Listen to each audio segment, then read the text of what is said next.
Aneh kalau misalnya kita pengen dapetin dukungan Allah, pengen dapetin pertolongan dan pembelaan Allah, tapi sehari-hari kita tuh berjarak dengan Allah.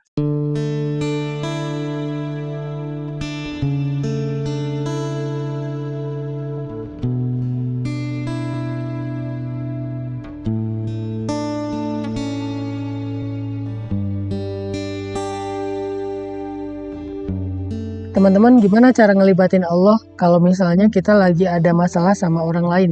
Kayak misalnya kita lagi ribut sama seseorang karena salah paham, atau mungkin dia yang bersikap jahat atau nggak baik kepada kita.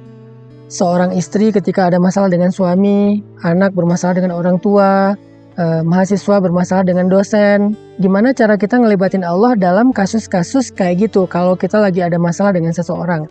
Kita belajar dari Sayyidah Hafsah ketika beliau ada masalah dengan suaminya, yaitu Rasulullah SAW, sampai kemudian Hafsah melibatkan Allah dan Allah membela Hafsah untuk meminta Rasulullah merujuk Hafsah.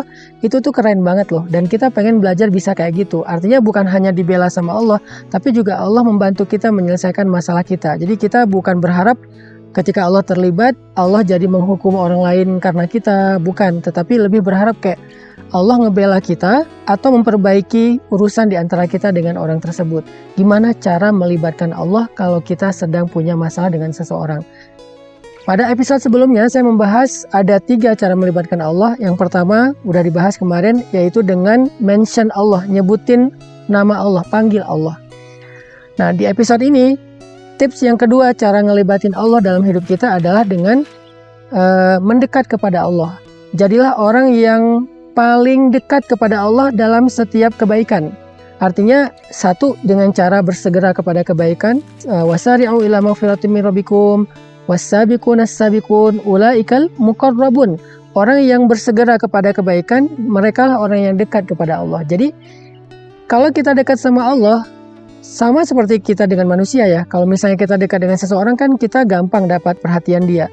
Kalau kita dekat dengan seseorang, kita mudah meminta tolong kepada dia. Tapi kalau kita jauh, kita nggak kenal, kita malah menjaga jarak dengan orang tersebut, ya kalau misalnya kita lagi ada masalah, susah banget minta pertolongan dari dia, apalagi dapat perhatian dia.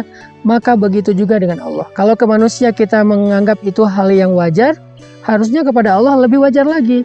Aneh kalau misalnya kita pengen dapetin dukungan Allah, pengen dapetin pertolongan dan pembelaan Allah, tapi sehari-hari kita tuh berjarak dengan Allah. Sehari-hari kita tuh menjauh dari Allah. Sehari-hari kita tuh menghindar. Allah panggil, kita nggak datang. Allah kasih petunjuk, kita tolak. Ini aneh kalau misalnya tiba-tiba kita minta pembelaan, dukungan, dan pertolongan dari Allah. Makanya tips kedua, cara ngelibatin Allah dalam hidup kita itu belajar mendekat sama Allah. Belajar untuk jadi orang yang layak diperhatikan oleh Allah. Gimana caranya? Tadi yang pertama, was-sabiquna as-sabiqun ulaikal muqarrabun. Jadilah orang yang semangat dan berlomba-lomba dalam kebaikan.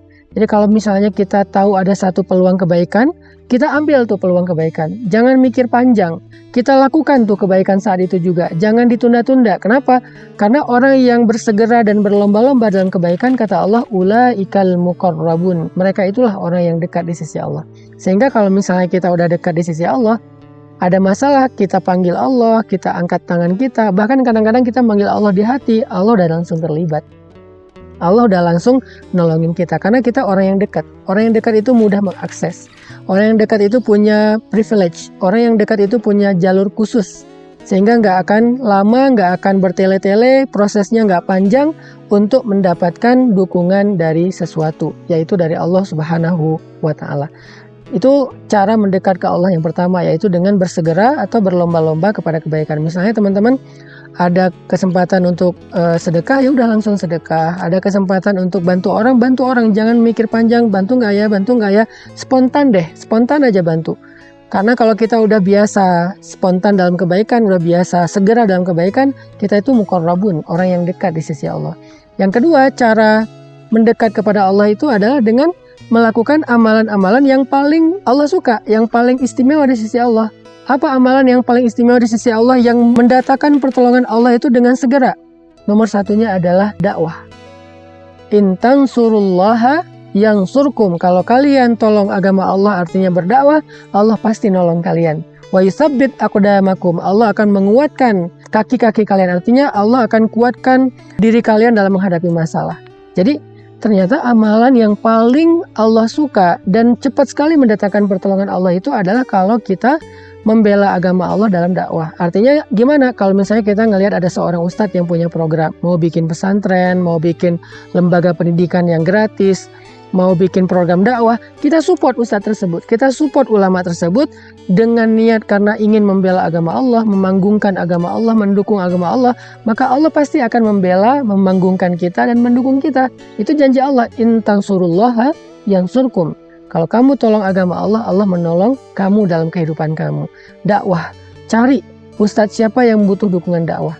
Saya pribadi misalnya sekarang lagi membangun pesantren. Pesantren ini untuk mentarbiyah menjadi sekolah buat anak-anak muda dalam belajar agama, syariat, belajar life skill, belajar hard skill supaya mereka bisa mandiri dan bisa membantu orang lain.